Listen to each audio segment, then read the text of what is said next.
Ini sampai sini. Apa ini? Ini.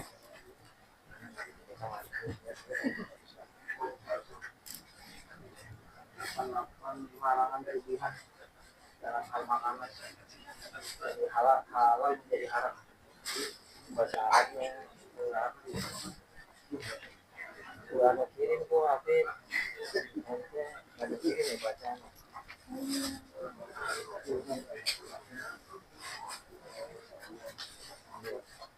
Wala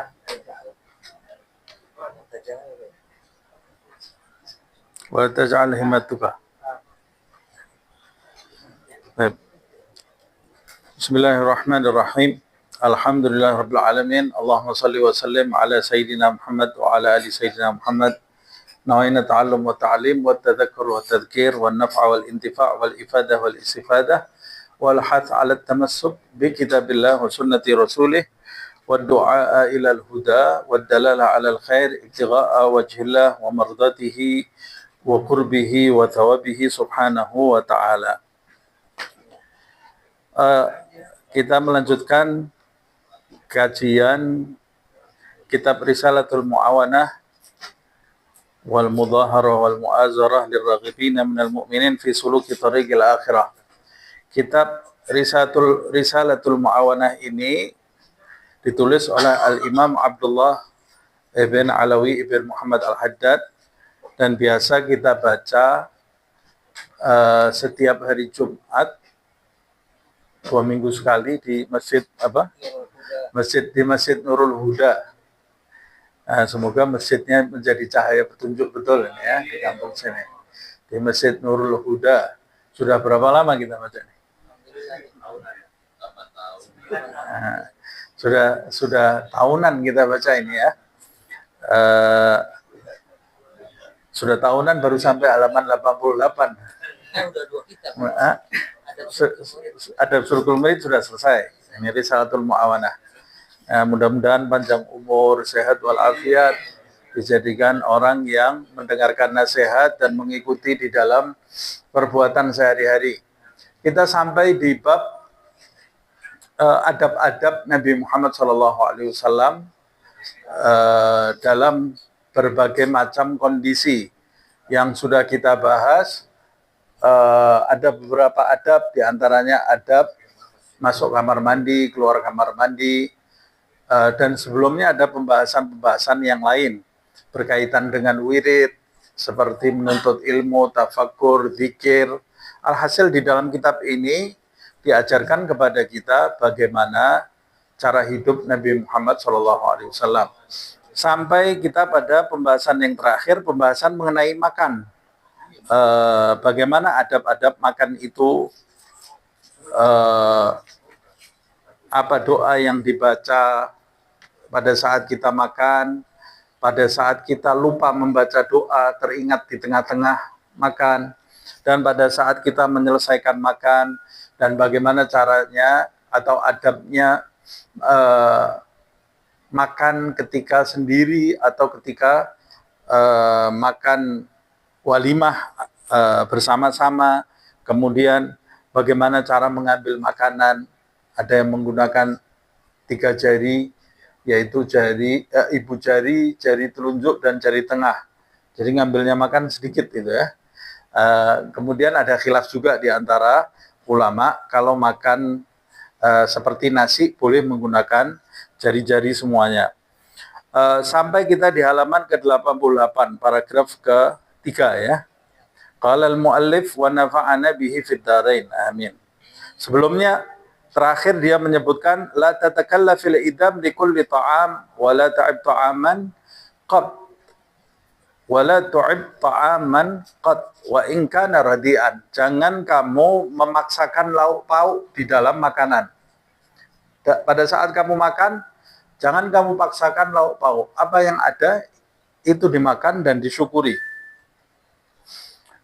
Jadi Nabi itu ketika makan dia lebih suka sederhana. Apa yang ada di meja itu yang dia makan. Kalau memaksakan diri harus pakai beli ke sana dulu, harus cari uang, mendatangkan makanan yang dia inginkan. Nah, ini sebagian besar dari kita makannya cari yang nggak ada di rumah malahan ya.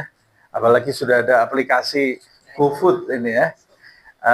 Istrinya di rumah masak, tapi tidak ada yang makan satu rumah, kesian. Karena tergiur dengan makanan yang dia inginkan, sehingga harus memaksakan diri. Nunggu setengah jam, nunggu 1 jam, demi mencicipi makanan yang rasanya cuma ada di lidah, kemudian ditelan, selesai gitu ya. Nah, alangkah bagusnya jika kita mencontoh ini. Apa yang ada di depan kita, itu yang kita makan, dan jangan pernah meremehkan makanan dalam bentuk apapun. Jangan pernah mencaci makanan dalam bentuk apapun. Karena Nabi Muhammad SAW tidak pernah mencaci makanan seumur hidupnya, apalagi mencaci manusia. Makanan saja tidak pernah dicaci. Karena kebiasaan mencaci itu kebiasaan orang tidak bersyukur. Ada hujan, dia caci hujan, panas, dia caci panas. Tadi siang panas, aduh hawa panas kayak gini. Sore hujan, ya Allah, hujan, nggak bisa kemana-mana. Semua salah ya, panas salah, hujan salah. Makan nasi ada lauknya 1 salah, ada lauknya 2 salah, ada lauk A salah, lauk B salah, semua dia caci tidak pernah. Puas orang seperti ini, orang yang tidak bersyukur kepada Allah Subhanahu wa taala. Nah, pemberian Allah itu harus kita syukuri karena dia didatangkan oleh Allah Subhanahu wa taala. Kalau Allah tidak mengizinkan, tidak bisa sampai ke tangan kita. Nah, orang yang biasa bersyukur, Allah akan menganugerahi dia sifat qanaah nanti. Merasa cukup atas pemberian Allah Subhanahu wa taala. Wala taj'al himmatuka aklat tayyibat. Jangan kau jadikan himmahmu, semangatmu itu dalam makan-makan yang enak, wa tanawul syahawat, dan mencicipi hal-hal yang disukai oleh hawa nafsu. Kalau himmah kamu, kepentingan kamu, jangan sampai kepentingan kamu setiap hari itu makanan. Pokoknya makan. Dan memuaskan apa yang diinginkan oleh syahwat kamu. Jadi dalam sebulan itu dia sudah punya jadwal, bukan jadwal hataman Al-Quran, bukan jadwal hataman kitab, bukan jadwal zikir, bukan jadwal sholat, tapi jadwalnya sebulan itu jadwal masakan. Masakan ya. Hari ini, hari tanggal 1 makan A, tanggal B makan B, tanggal 2 makan makanan B, tanggal 3 makanan C. Satu rumah itu ada tabelnya, semua makanan dicatat di situ, apalagi kalau bulan puasa ya, dari tanggal 1 sampai tanggal 30, buka sama sahur itu sudah ada jadwalnya, sudah ada menunya. Menunya nggak boleh kurang. Sudah ada menunya pakai dicaci lagi ya. Padahal dulu orang-orang yang mulia, yang mencapai kedudukan di sisi Allah Subhanahu wa taala, tabel hidup dia adalah target dia untuk mendekat kepada Allah Subhanahu wa taala. Waktunya itu dipenuhi dengan hal-hal yang diridhoi oleh Allah Subhanahu wa taala. Tidak ada kesempatan bagi nafsunya untuk berkelit.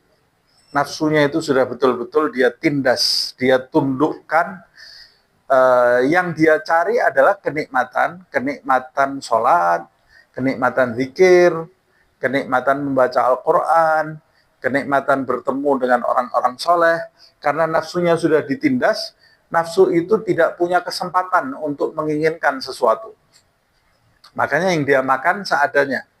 Tapi ketika kita mengumbar keinginan nafsu kita, membuat jadwal untuk keinginan nafsu kita, maka himmah kita, semangat hidup kita ya nafsu itu. Kalau semangat kita hidup nafsu, semangat hidup kita adalah nafsu, dari mana kita bisa mencicipi nikmatnya sholat? Bagaimana kita bisa mencicipi nikmatnya zikir? Karena yang kita tindas justru ruh kita di dalam jasad ini, bukan nafsu kita bebaskan, ruh kita tindas, kita ikat. Nah, orang yang mau mencicipi kenikmatan bermunajat, berarti ruhnya yang harus dia bebaskan dari ikatan-ikatan. Nafsunya yang harus dia tindas, karena di dalam tubuh manusia itu ada dua kerajaan. Siapa yang menang di antara dua kerajaan itu, dialah yang mendominasi hidup manusia itu. Dua kerajaan itu adalah kerajaan nafsu dan kerajaan ruh. Kerajaan hewan dan kerajaan malaikat. Sifat hewani dan sifat malaki. Nah, mana yang menang di dalam tubuh kita ini? Dan kita lebih menyokong perjuangannya siapa? Kalau yang kita sokong perjuangan nafsu, ya berarti keinginan kita masih searah dengan nafsu, belum menghadap kepada Allah Subhanahu wa Ta'ala. Orang kalau mau memenangkan rohnya di dalam dirinya, maka dia harus menimbulkan dulu arah yang benar. Arah yang mau kau tuju di dalam hidup ini apa? Kamu akan menghadapkan jiwa ragamu kepada siapa? Kalau jiwa raga kita hadapkan kepada Allah Subhanahu wa Ta'ala, maka kita akan mencari hal-hal yang mendukung penghadapan kita kepada Allah Subhanahu wa Ta'ala. Dan kalau ada yang menjadikan kita berpaling, kita akan menolak itu. Sebaliknya, kalau jiwa raga kita ini kita hadapkan kepada nafsu, kepada dunia, maka kita tidak akan pernah sama sekali menghadap kepada Allah Subhanahu wa Ta'ala, walaupun sholat, walaupun ngaji. Di tengah-tengah sholat, ya jiwa kita menghadap kepada nafsu, jiwa kita menghadap kepada dunia. Jadi tentukan arah kita menghadap ini kemana dulu. Kalau orang mau mengamalkan isi kitab ini, ya dia harus lebih dulu menentukan penghadapan dirinya ini arahnya kemana. Sama seperti orang yang menghadapkan dirinya ke game, umpamanya. Orang yang suka game itu. Ini kan orang sekarang kemana-mana megang HP, saya kira baca Al-Quran. Kan Al-Quran sekarang ada aplikasi di HP itu ya. Wah, ini Masya Allah khusyuk. Sama matanya itu ya. Saya lirik, enggak tahunya main game gitu ya. Main game. Ada ibu-ibu saya lihat, umurnya sudah 50 tahun, 60 tahun. Kalau dulu orang main game itu ya anak-anak kecil, anak SD, anak SMP. Sekarang umur 50 tahun main game di HP-nya itu ya. Main game di HP. Dikiranya baca pesan dari mana, enggak tahunya main game. Nah, itu nyandu. Kalau sudah nyandu, dia akan menghadapkan hidupnya ke game itu. Kalau dia menghadapkan hidupnya ke game, dia akan khusyuk dan hudur ketika main game. Kalau dia sudah khusyuk dan hudur saat main game, ada yang memalingkan dia dari game itu, dia tepis. Karena dia berniat menghadapkan jiwa raganya kepada permainan tadi. Ini namanya serius, orang yang serius. Saya pernah di Bandung itu, ke rumah sakit, ngantarkan keponakan kena demam berdarah. Di sebelahnya keponakan saya, itu ada anak yang seumur gitu ya, umurnya sekitar 18 tahun gitu. Badannya sehat, keponakan saya diinfus, dia juga diinfus. Tapi kalau keponakan saya lesu badannya karena kena DB gitu ya. Ini yang di sebelahnya ini diinfus, sehat walafiat, ketawa, tersenyum, ngobrol sama orang di sebelahnya. Lama-lama saya heran, ini orang sakitnya apa ini? Saya perhatikan, kok kayak nggak sakit tapi diinfus. Apa jangan-jangan itu infusnya cuma vitamin mungkin. Saya penasaran, saya tanya, Dek, sakit ya? Kata dia, enggak, saya nggak sakit. Sehat saya. Oh, infusnya vitamin. Enggak, ini infus. Benar ini Pak, buat orang sakit. Loh, sehat kok diinfus? Saya bilang. Iya, karena saya dehidrasi. Dehidrasi. Oh, kenapa kok bisa sampai dehidrasi? Saya bilang. Tinggal di negara yang air melimpah kok bisa dehidrasi, ini kenapa? Saya bilang. Saya lupa makan dan minum. Subhanallah, wali ini lupa makan dan minum ini ya. Kita kalau ada makan dan minum itu bisa lupa semua kita. Kita justru melupakan semua, ingatnya makan dan minum. Ini lupa makan dan minum ini ya. Kok bisa lupa makan dan minum itu bagaimana? Saya bilang, kecanduan game. Kecanduan main game, lupa makan dan minum. Ini anak serius betul dalam menghadapkan dirinya, tapi sayangnya kepada game. Kalau dia serius seperti itu menghadapkan dirinya kepada Allah sampai lupa makan dan minum, sudah terbang dia jadi wali ini anaknya. Tapi sayangnya dia ini lupanya menghadapkan dirinya kepada hal yang salah. Nah, tanyakan kepada diri kita. Kita ini sekarang mau menghadapkan arah hidup kita kepada siapa? Nah, kalau sudah jelas menghadap kepada Allah Subhanahu wa taala, maka apa yang ada di kitab ini nanti akan lumer, mudah kita amalkan karena membantu kita untuk terus menghadap kepada Allah Subhanahu wa taala.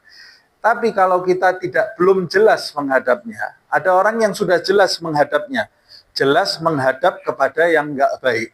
Na'udzubillah min dzalik. Jelas itu ya. Menghadap kepada maksiat. Tingkatannya macam-macam. Ada yang jelas menghadap kepada selain Allah, berhala, syirik. Ada yang jelas menghadap kepada dunia. Ada yang jelas menghadapkan hidupnya kepada maksiat. Ada yang jelas menghadapkan hidupnya kepada nafsu dan syahwatnya. Ada yang tidak jelas arah hidupnya. Sehari jadi malaikat, sehari jadi setan. Nah, itu belum jelas itu hidupnya ya. Itu nafsul lawamah itu ya. Sehari jadi setan, sehari jadi malaikat. Di majelis jadi malaikat, keluar dari majelis jadi setan gitu ya. Mudah-mudahan kita istiqomah jadi malaikat, jangan istiqomah jadi setan gitu ya. Kalau sehari jadi malaikat, sehari jadi setan itu masih lumayan. Berarti masih ada pertarungan, masih ada peperangan gitu ya. Nah, kalau yang setan terus, nah itu namanya nafsunya nafsu al-ammarah. Kalau yang sudah sehari setan, sehari malaikat, ada peperangan, itu nafsunya meningkat jadi lawamah, tinggal satu langkah lagi menuju kepada nafsul mulhamah. Satu tingkat lagi menuju ke nafsul mutmainnah. Nafsul mutmainnah. Mudah-mudahan Allah memudahkan kita untuk istiqomah selalu menghadap kepada Allah dan menjadikan nafsu kita nafsul mutmainnah, nafsu yang jinak, sehingga kita mudah dalam mengikuti sunnah-sunnah Rasulullah Sallallahu Alaihi Wasallam, mendekat kepada Allah dan kepada Rasulullah Sallallahu Alaihi Wasallam. Kata beliau, jangan kau jadikan semangatmu di dalam hidup itu hanya makan. Jadi yang dibahas makan aja. Kalau ada orang bahas fikih, tidur dia. Ada orang bahas tauhid, tidur dia. Ngantuk langsung nguap terus. Ya. Ada orang membahas tentang sifat-sifat yang harus dimiliki oleh orang supaya jadi orang baik. Aduh, males. Ya. Begitu ada membahas makanan, wah cerah langsung dia. Dia bisa menjelaskan referensi restoran satu Jakarta dengan jeli gitu ya. Mereferensi restoran ya. Tapi referensi majelis taklim nggak ada sama sekali di dalam kepalanya. Referensi wirid nggak ada sama sekali. Referensi restoran itu banyak ya. Referensi makanan ada khilaf lagi ya. Makanannya pakai khilaf ini ya. Kata chef ya, chef ulamanya chef berarti kan. Kata chef A, chef B, chef C itu kalau ini dicampur ini makanan itu akan lebih dirasakan nikmatnya. Kalau orang yang referensinya adalah kitab-kitab ulama, ya khilafnya adalah lebih nikmat sholat dengan cara seperti ini atau dengan cara seperti ini, lebih nikmat rukuknya atau lebih nikmat sujudnya. Para ulama itu khilaf di antara mereka, sholat itu paling nikmat di bagian yang mana. Itu dibahas, ada khilaf di antara mereka. Kita sholat mana yang, bagian mana sholat kita yang paling nikmatnya? Yang paling nikmat ada bagian kita, waktu salam. Waktu salam, soalnya selesai sholatnya ya. Waktu salam itu assalamualaikum, aduh kenikmat, alhamdulillah sudah sholat. Jadi sholat itu nggak bebani hidup saya. Sholat itu jadi beban hidup kita, sehingga nikmatnya waktu salam itu ya. Kalau imamnya tasyahud kelamaan, waduh, habis itu dicaci maki langsung, dikomplain langsung ya, gerundel langsung. Nah kalau mereka memang betul-betul berdiskusi, bagian mana? Ada yang mengatakan sujud itu paling nikmat. Saya itu paling nikmat waktu sujud. Ada lagi yang mengatakan, oh enggak, kalau saya paling nikmat waktu tasyahud. Ada lagi yang mengatakan, kalau saya paling nikmat waktu mengucapkan Sami Allahu liman hamidah, i'tidal. Kalau Habib Ali bin Muhammad Al-Habsyi, dia mengatakan, kalau saya sholat itu paling nikmat waktu ruku, kata dia. Waktu ruku itu paling nikmat buat saya, kata dia. Kenapa? Sebab ruku itu lebih berat dari sujud. Pengorbanan saya lebih berat ketika ruku. Coba sujud kan semua badan kita bersandar di bumi. Kalau ruku kan gantung tuh. Kalau kelamaan sedikit bisa jatuh gitu ya. Nah, ruku buat saya paling nikmat. Pertama, posisi badannya lebih berat dari sujud. Yang kedua, bacaan zikir ruku itu buat saya lebih utama daripada bacaan zikir sujud. Ruku itu subhana rabbiyal azim. Kalau sujud subhana rabbiyal a'la. Tinggi sama agung itu lebih utama agung. Kalau kita ya sama aja, karena kita nggak pernah mencicipi nikmatnya gitu ya. Jadi apa sih bedanya a'la sama azim itu ya kita nggak tahu. Tapi yang dikatakan Habib Ali, al-azim itu lebih utama daripada al-a'la. Seperti ulama berbeda membaca Al-Fatihah. Ada yang membaca Maliki Yaumiddin. Ada yang membaca Maliki Yaumiddin. Kata dia, buat saya yang nikmat itu Maliki Yaumiddin. Oh enggak, kalau saya enak Maliki Yaumiddin. Kenapa? Karena Malik itu di atasnya Malik. Setiap Malik belum tentu Malik. Setiap raja itu belum tentu menguasai. Malik itu penguasa. Tapi kalau Malik itu raja. Buat kita, mana yang enak? Sama aja, mau Malik. Yang penting selesai sholatnya gitu ya. Kalau buat kita seperti itu. Kalau di Al-Fatihah kan ada perbedaan. Ada Maliki Yaumiddin, ada Maliki Yaumiddin. Tapi kalau dalam surat An-Nas tidak ada perbedaan. Malikin nas, tidak boleh kita baca Malikin nas, salah bacaannya, Malikin nas. Tapi kalau dalam surat Al-Fatihah Maliki Yaumiddin atau Maliki Yaumiddin. Pernah juga salah seorang teman saya membaca surat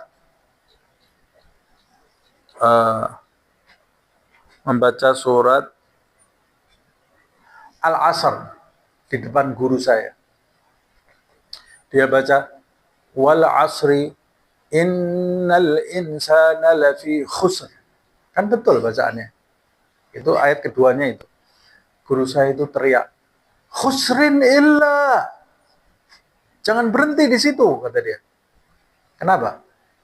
Takut kalau berhenti innal insana lafi khusr. Sesungguhnya manusia dalam keadaan merugi. Bergetar hatinya itu sampai dia teriak, jangan berhenti di situ. Makanya kita lihat para ulama itu kalau baca surat Al-Asr, Innal insana lafi khusrin illa. Nggak mau berhenti di situ dia ya. Kalau kita ya biasa aja, santai. Mau berhenti di khusr, mau sampai illa, mau dibaca langsung sampai habis juga nggak ada salahnya. Tapi buat mereka, kalau berhenti di khusr, itu berat buat mereka. Membaca itu, takut mereka. Sesungguhnya manusia dalam keadaan merugi, kecuali. Baca sampai kecualinya. Ini kan nggak ada anjuran juga, nggak ada keharusan untuk baca sampai illa gitu ya. Tapi orang yang merasakan itu lain dalam membaca itu ya. Nah, kita ini merasakannya baru apa sehari-hari yang kita rasakan? Baru baksonya warung A sama baksonya warung C enak mana gitu ya. Martabak warung A sama martabak warung B enak mana. Terus sampai kapan mau meningkat cita rasa kita ini ya? Masa sampai mati kita bahasnya cuma restoran dunia, belum bahas restoran sholat gitu ya. Karena di dalam sholat itu ada restoran takbiratul ihram, ada restoran fatihah, ada restoran ruku, ada restoran sujud, iktidal. Kapan kita membahas kenikmatan sholat ini? Mudah-mudahan Allah subhanahu wa ta'ala meningkatkan cita rasa kita hingga kita bisa mencicipi nikmatnya ibadah kepada Allah subhanahu wa ta'ala dan menundukkan hawa nafsu kita. Nah, jangan kau jadikan himmah kamu, semangat kamu sehari-hari itu yang dibahas hanya makanan dan tanawulis syahwat. Cuma sehari-hari yang kamu tuju hanya mencicipi hal-hal yang memuaskan nafsumu belaka. Berusaha untuk meningkatkan kualitas hidup kamu. Kalau kamu hidup kamu cuma urusannya makan sama syahwat, fatakunu minal ladzina qala fihim Rasulullah sallallahu alaihi wasallam, maka kamu dikhawatirkan akan menjadi seperti mereka yang disabdakan oleh Rasulullah sallallahu alaihi wasallam di dalam hadis. Apa sabdanya? Syiraru ummati, syiraru ummati. Artinya apa? Seburuk-buruk umatku. Na'udzubillah min dzalik. Jangan sampai kita jadi umat Nabi Muhammad yang masuk dalam kategori ini. Seburuk-buruk umatku. Siapa itu umat Nabi Muhammad yang kata Nabi Muhammad paling buruk? Alladzina ghudhu bin na'imi wa nabatat alaihi ajsaduhum. Mereka adalah orang-orang yang hidupnya itu dipasok oleh kenikmatan gitu ya. Jadi dipenuhi kenikmatan, maksudnya ya makanan dan fasilitas, privilege gitu ya. Hidupnya itu nyaman terus. Itu seburuk-buruk umatnya Nabi Muhammad adalah mereka yang hidupnya nyaman terus. Makannya enak, duduknya empuk, tempat tidurnya empuk, nggak ada nyamuk yang ganggu, AC, panas sedikit pakai AC. Kata Rasulullah SAW, mereka itu hidupnya dalam kenikmatan terus dan tumbuh jasad mereka dalam keadaan seperti itu. Maksudnya dari kecil sampai besar bergelimang dalam kenikmatan duniawi. Itu seburuk-buruk umatku, kata Rasulullah SAW. Nah, jadi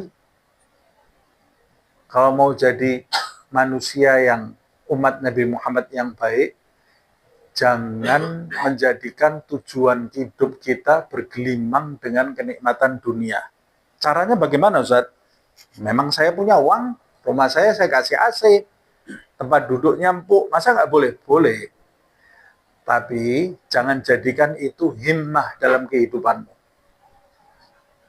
Sholat yang banyak, tengah malam tinggalkan tempat tidur, keluar berdakwah, rasakan lelahnya beribadah kepada Allah subhanahu wa ta'ala. rasakan capeknya beribadah kepada Allah Subhanahu wa taala. Puasa. Walaupun makanannya ada, tapi puasa. Puasa gitu ya. Tempat tidurnya nyaman, tinggalkan, bangun malam. Jadi kamu tidak termasuk seburuk-buruk umat Nabi Muhammad SAW. Bukan ini mengharuskan kita hidup miskin, enggak. Boleh hidup kaya, tapi jangan bergelimang dalam kekayaan. Kekayaan itu cuma nempel aja. Kita baru masuk ke kubur, hilang semua itu. Jadilah orang yang bermujahadah. Sudah pernah merasakan capek enggak? Sudah pernah merasakan menyesal atau belum? Sudah pernah merasakan sakit atau belum di dalam hidup ini? Maksudnya dalam bermujahadah kepada Allah Subhanahu wa taala. Kalau belum pernah sama sekali, berarti kamu termasuk seburuk-buruk umat Nabi Muhammad. Kalau hidupmu dari minggu ke minggu, bulan ke bulan nyaman terus, nggak pernah capek sholat, nggak pernah merasakan lelahnya mujahadah, wah berarti ditakutkan kamu ini orang yang hidup bergelimang tenggelam dalam kenikmatan duniawi dan tumbuh, terutama anak-anak kita. Jangan biarkan dia itu tumbuh hidupnya bergelimang dalam kenikmatan duniawi. Ajak dia keluar melihat orang yang susah, supaya peka hatinya.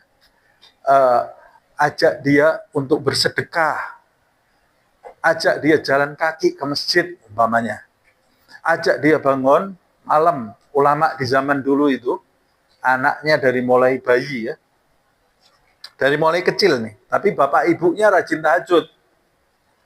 Dari mulai kecil anaknya itu, kalau bapaknya bangun tahajud sama ibunya, anaknya setiap berapa menit sekali dibangunkan. Masih bayi ini, dibangunkan, melek, terus dibiarkan tidur lagi, cuma melek aja.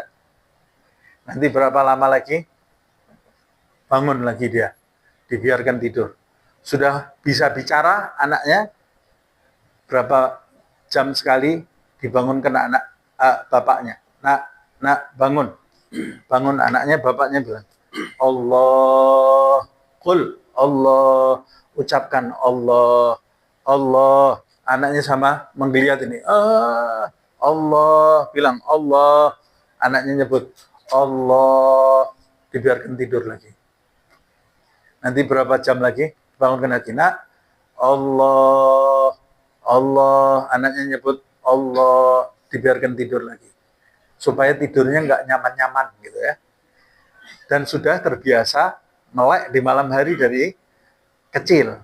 Nah, kalau dia sudah mulai dewasa sedikit, diajak ikut sholat tahajud.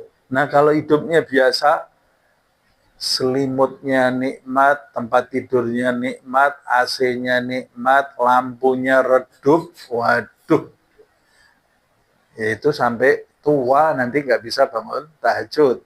Nah, jangan tua, jangan tahajud, subuhnya bisa jam 8 terus itu nanti. Nah, guru saya itu, saya nggak ngelihat sendiri, tapi cerita teman-teman saya ini ya. Kalau dia dakwah pergi ke Indonesia, pasti kan sudah disiapkan fasilitas hotel, ini tempat tidurnya, hotelnya kamarnya bukan kamar yang biasa-biasa, dia datangnya dari luar negeri, kamarnya nikmat. Kalau subuh, malam, tengah malam itu diintip oleh teman saya, tidurnya di lantai, nggak mau tidur di tempat tidur. Tempat tidurnya nikmat, tidurnya di lantai itu, dikasih selimut sama dia, tidur di situ, supaya nggak langsung kena lantai. Lama-lama nggak tahan, teman saya tanya, ini kan sudah ada tempat tidurnya, mau badir nih. Kata dia, saya takut kalau tidur di sini nggak bangun malam. Nanti saya nggak bisa bangun malam. Kata Imam Ghazali juga di kitab Bidayatul Hidayah, tidur itu tempatnya jangan empuk-empuk. Nanti susah bangun tahajudnya, itu bergelimang dengan dunia itu ya. Saya pernah juga waktu dulu tahun berapa itu, 2004 atau berapa itu ya, guru saya datang sampai ke Solo. Saya masih di Solo, belum pindah ke Jakarta. Kita pergi ke villanya Habib Anis di Tawangmangu itu, tidur tempatnya nggak ada, tempat tidurnya kan kamarnya sedikit, jadi kita tidur di ruang kajian kayak seperti ini. Saya tidur gini, tengah malam saya bangun, saya lihat ke belakang, saya perhatiin siapa yang di belakang saya, guru saya. Tidurnya nggak di kamar, tidurnya di belakang situ bareng-bareng sama kita. Subhanallah, karena dia menjaga sholat tahajud. Nah itu orang-orang yang sudah mengerti tujuan, tidak mau diganggu oleh kenikmatan dunia. Nah kata Rasulullah, orang yang hidupnya dari kecil sampai besar bergelimang dengan dunia itu seburuk-buruk umatku. Jasadnya itu tumbuh dalam kenikmatan dunia. Wa innama himmatuhum alwanut ta'am wa alwanut thiyab wa yatashaddaquna fil kalam. Mereka itu himmahnya maksudnya tujuan utama di dalam hidupnya adalah warna-warni makanan, bermacam-macam makanan, dan warna-warni pakaian. Ya Allah, ini kita ini ya. Mudah-mudahan kita diampuni oleh Allah Subhanahu wa ta'ala. Hidupnya setiap hari yang dipikir makanan sama pakaian. Ini pakaiannya mereknya bagus ini. Sepatu pakaian itu yang kita pakai, celana atau baju atau sarung atau sepatu itu semua pakaian kita, atau topi atau kopiah itu pakaian itu ya, atau shawl itu juga pakaian. Nah himmahnya cuma itu, penampilan sama makanan. Kalau ada diundang ke satu tempat, makanannya apa? Yang ditanya makanannya, bukan tema kajiannya apa gitu ya. Makanannya apa? Yang ceramah mau siapa aja itu nggak penting, yang penting makanannya apa dulu. Diundang maulid, mandi apa kebuli? Nah, pesan di mana itu? Mandinya, oh mandinya pesan, oh kalau itu nggak suka saya, dagingnya keras, nggak datang maulid saya. Maunya mandi yang dari restoran ini yang dagingnya empuk ini. Nanti selesai acara maulid yang dibahas cuma makanannya aja. Oh ini hari ini maulid ini makanannya lebih enak daripada maulid 3 hari yang lalu. Tadi ngomong apa, ceramahnya apa nggak tahu. Ceramahnya apa nggak tahu. Yang perempuan juga gitu, yang dibahas kembaran, pakai baju kembaran buat hadir maulid gitu ya, dress code gitu ya, dress code-nya. Maulid itu tadi yang dibaca apa nggak tahu dia. Yang dibaca apa dia nggak tahu. La ilaha illallah. Semoga Allah mengampuni dosa-dosa kita dan kesalahan kita. Wa yatashaddaquna fil kalam, dan ketika berbicara itu berbelit-belit gitu ya, yatashaddaq itu ngomong itu nggak tahu apa, nggak tahu audiens gitu ya, ngomong tinggi. Kalau ngomongnya tinggi gitu ya, ngomongnya triliunan gitu ya, ngomongnya tinggi gitu. Bahasanya juga bahasa yang tinggi-tinggi sehingga orang bisa salah paham kalau mendengarkan ucapan dia. Ini seburuk-buruk umatku, kata Rasulullah SAW. Jadi kita harus keluar nih dari kelompok ini. Kita kalau ngomong gimana? Sederhana apa enggak? Kalau ngomong sederhana, alhamdulillah dijaga. Kalau ngomongnya tinggi, ngomong tinggi yang berbelit-belit gitu ya, yang enggak mudah difahami orang, turunkan levelnya. Sekarang ini banyak orang salah paham. Diajak ngomong biasa aja kadang-kadang nggak masuk di kepalanya, apalagi ngomong yang tinggi. Kemudian kita lihat hidup kita ini yang kita bahas setiap hari apa? Kalau cuma makanan sama pakaian, hidup kita bergelimang di atas kenikmatan duniawi belaka, tidak punya tujuan ukhrawi, ya kita keluarkan hidup kita dari lingkup ini supaya kita keluar dari kelompok orang yang disebut Nabi Muhammad SAW seburuk-buruk umatku. Sedikit ini ya, tambah lagi sedikit ya. Wa qala Ali karramallahu wajhah. Sayyidina Ali karramallahu wajhah berkata, "Man kanat himmatuhu ma yadkhul batnahu kanat jimatuh ma yakhruj minha." Siapa yang bagian terpenting dalam hidupnya itu, siapa yang menjadikan bagian penting di dalam hidupnya itu, prioritas dalam hidupnya itu, apa yang masuk ke dalam perutnya, maka nilai orang tersebut seperti apa yang keluar dari perutnya. Apa yang menurut dia paling penting di dalam hidup itu, yaitu yang masuk ke perut, maka nilai orang yang seperti itu seperti yang keluar dari perutnya. Yang keluar dari perutnya kotoran. Nah, ini maksudnya, ini orang yang levelnya sangat rendah sekali di mata Allah Subhanahu wa Ta'ala. Nah, itu sama seperti ternak, sama seperti hewan. Padahal manusia itu harusnya di atas hewan. Hewan itu tujuan hidupnya ya cuma makan, kawin, tidur, selesai. Nah, manusia tidak boleh seperti ternak. Orang-orang kafir yang tidak kenal Allah Subhanahu wa Ta'ala itu seperti ternak, kata Allah, kal an'am balhum adhal. Seperti ternak, bahkan lebih sesat dari ternak. Wajtahid an la tudkhil badnaka illa halalan. Berusahalah jangan sampai engkau masukkan ke dalam perutmu kecuali makanan yang halal. Yang halal itu ada dua. Halal zatnya dan halal hukumnya. Halal zatnya itu bukan yang zatnya haram. Yang zatnya haram itu seperti yang disebutkan dalam surat Al-Maidah. Babi, binatang buas, binatang yang bercakar, gitu ya. Kemudian yang binatang yang ada taringnya, itu ya. Kemudian binatang yang hidup di dua alam.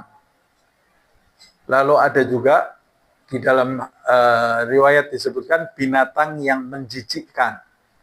Binatang yang menjijikkan maksudnya yang menjijikkan di mata orang Arab di masa itu, bukan sekarang. Di masa dulu nih ya. Yang di masa dulu menurut orang Arab itu binatang yang menjijikkan, itu juga tidak boleh dimakan. Kenapa sih kok menurut orang Arab? Ya kan Nabi kita orang Arab. Makanya menurut orang Arab. Kalau Nabi kita orang Thailand, menurut orang Thailand. Nabi kita ini orang Arab, makanya menurut orang Arab. Jadi yang orang Arab di masa itu jijik, itu tidak boleh dimakan. Apa itu? Itu sudah ditulis di dalam kitab fikih. Jadi sudah ada standarnya. Kalau orang Arab sekarang bergeser dari kebiasaan orang Arab dulu, di fikih itu sudah ada standarnya orang Arab zaman dulu. Termasuk serangga tidak boleh dimakan ya, semut, kecoa, ulat, tidak boleh dimakan. Ini sekarang orang-orang Eropa itu ulat dimakan. Ada restoran serangga, makan ulat, makan cacing, makan kecoa dimakan. La ilaha illallah. Kenapa? Katanya proteinnya lebih banyak. Proteinnya lebih banyak. Ya. Terus ada juga dulu, baru-baru ini kasus apa itu? Pewarna menggunakan apa? Serangga itu kan. Pewarna. Pewarna di makanan itu. Apa itu namanya itu? Iya, yang warnanya merah atau pink gitu. Itu tidak boleh. Haram. Serangga tidak boleh dimakan. Serangga yang boleh dimakan hanya belalang coklat. Belalang coklat loh ya. Yang warnanya hijau nggak boleh. Semut, kalau ada semut di gelas kita mau minum, jangan dibilang ini vitamin ini sekalian, nggak boleh. Harus dikeluarkan, nggak boleh. Nggak boleh dengan sengaja, kecuali kalau nggak sengaja, nggak apa-apa. Saya pernah masuk warung mau beli peyek gitu ya. Ada peyek, ada Pak, dikasih yang ke saya ini, loh apa ini peyeknya kok aneh, biasanya kan kacang. Ini apa ini ya? Itu laron. La haula wala quwata illa billah. Laron, satu peyek isinya laron. Gimana orang makan laron gitu ya? Nggak boleh dimakan. Nggak boleh dimakan. Nah, nanti dipelajari lagi. Itu yang zatnya haram. Ada yang hukumnya haram. Zatnya halal, tapi hukumnya haram. Contohnya, kambing. Kambing itu zatnya halal, asal jangan bangkai ya. Kalau bangkai jelas haram. Semua bangkai itu haram, kecuali bangkai ikan dan belalang. Bangkai yang suci cuma 3. Bangkai manusia, bangkai ikan, bangkai belalang. Itu suci. Yang halal cuma 2. Manusia tidak halal dimakan ya. Yang halal cuma 2. Ikan dan belalang. Selain itu bangkai haram dimakan. Apa itu bangkai?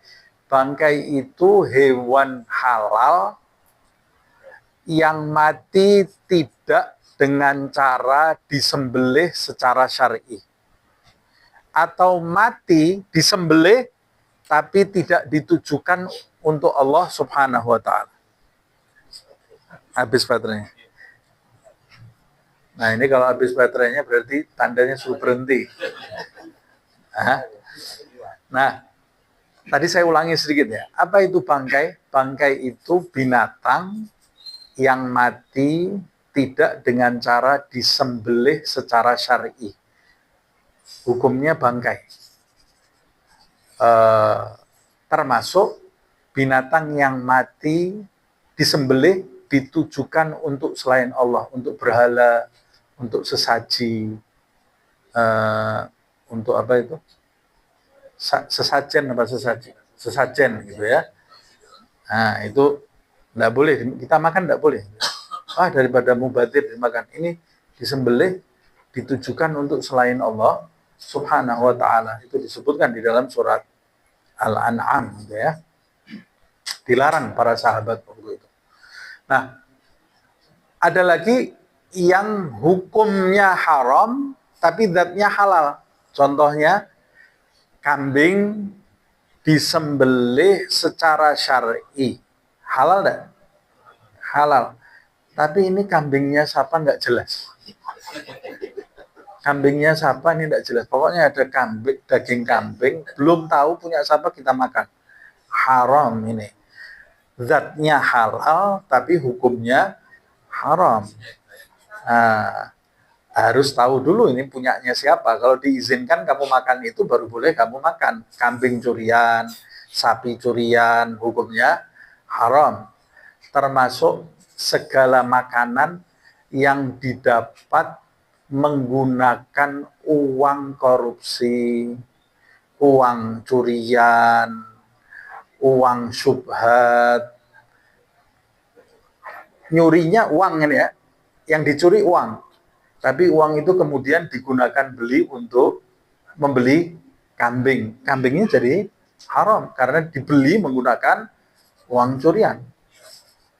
Nah, ini hati-hati sebab Rasulullah SAW bersabda, semua daging di tubuh kita yang tumbuh dari barang haram, kata Nabi, fannar aulalahu, maka daging itu lebih pantas dibakar api neraka. Hati-hati, jangan makan barang haram, jangan memberi makan anak istri kita dengan barang yang haram. Dalam riwayat yang lain kata Rasulullah SAW, orang yang makan sesuatu yang haram itu anggota tubuhnya akan susah jadi baik, susah beribadah, sya'a am abah. Dia tahu atau dia tidak tahu, sengaja atau tidak sengaja. Nah, usahakan yang masuk ke perut kita itu barang yang halal. Fa inna man akalal halala arba'ina yauman istanara qalbuh. Siapa yang makan barang halal, betul-betul menjaga makanannya yang halal-halal saja, 40 hari dia makan barang yang halal, hatinya akan bercahaya. Orang makan haram kan hatinya gelap. Kalau dia 40 hari makan halal, itu artinya apa sih? Artinya dia betul-betul memperhatikan makanan yang masuk ke perutnya. Diteliti dulu.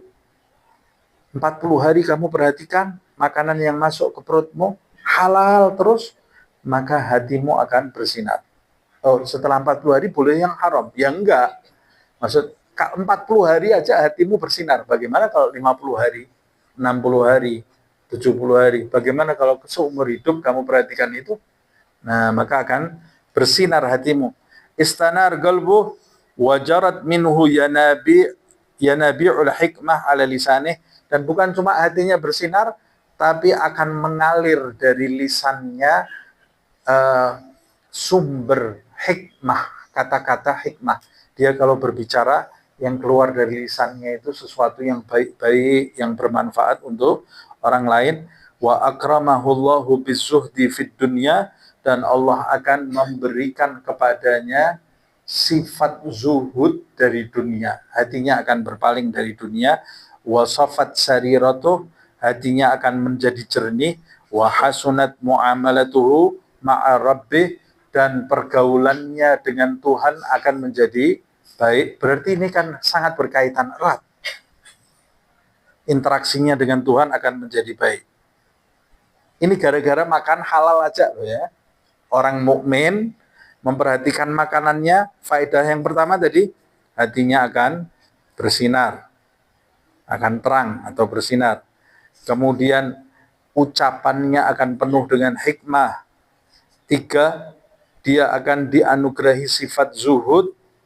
4, sirnya akan menjadi jernih. Sir itu relung, hatinya akan menjadi jernih. 5, interaksinya dengan Tuhan akan menjadi baik. Berarti kata beliau, waman akalal harama wasyubuhati, siapa yang tidak memperhatikan makanannya sehingga masuk barang haram, barang syubhat, semua dia makan, kana ala diddi min dzalika kullihi, maka dia akan mendapat hal-hal yang kebalikannya hal di atas. Hatinya akan gelap, lisannya akan mengucapkan hal-hal yang buruk, kemudian dia akan gila dunia. Yang keempat, sirnya, relung hatinya akan keruh dan kotor, dan interaksi dengan Tuhannya akan menjadi interaksi yang buruk. Na'udzubillah. Ini pentingnya kita menjaga makanan. Orang yang mau menjaga makanan, dia juga harus menjaga penghasilan.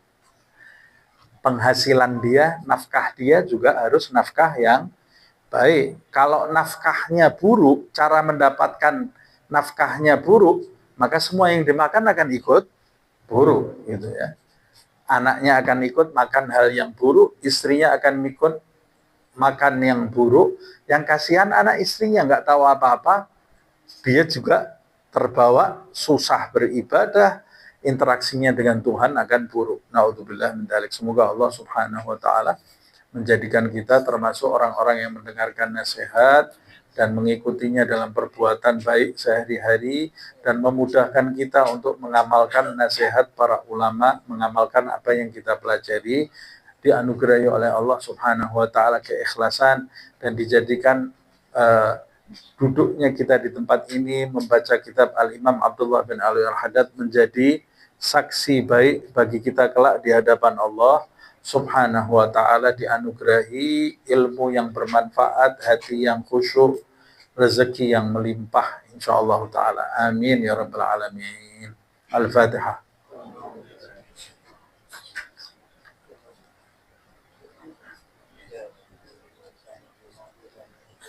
Ya Rabbana a'tarafna bi annana iqtarafna wa annana asrafna ala ladha ashrafna فتب علينا توبة تغسل لكل حوبة واستر لنا العورات وآمين الروعات واغفر لوالدينا ربي ومولودينا والأهل والإخوان وسائر الخلان وكل ذي محبة أو جيرة أو صحبة والمسلمين أجمع. آمين. ربي اسمع فضلا وجودا منا لا باكتساب منا بالمصطفى الرسول نحظى بكل سول بالمصطفى الرسول نحظى بكل سول بالمصطفى الرسول